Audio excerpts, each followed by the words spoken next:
Det har været så let tilgængeligt. Altså jeg lavede sådan et introbrev, hvor jeg lige lavede nogle fine instruktioner og sendte det ud til alle, der var opsat her, og så har det bare kørt. De første 14 dage, hvor vi arbejdede med det, vi dansede jo rundt her. Både Camilla og jeg, vi kunne godt finde på at tage en vals. Vi synes, det var så dejligt. Det synes vi. Jamen, det er rigtigt. Helt vildt. Men det er den følelse, man får, når ting lige pludselig bliver lette. Og det er sådan set beskrivelsen. Ting bliver lette.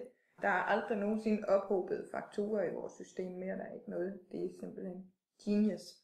Jamen, og så synes vi jo, at det giver mere tid. Det giver mulighed for at fordybe sig i nogle andre ting.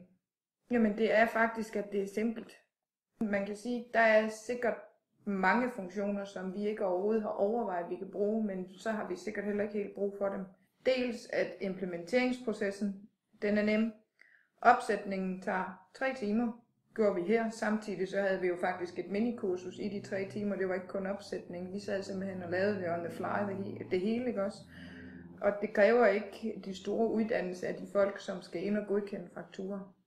Jamen altså, jeg kan kun sige ordet igen. Det er let, det er simpelt. Man behøver ikke at bekymre sig så meget, hvis man skal i gang med det.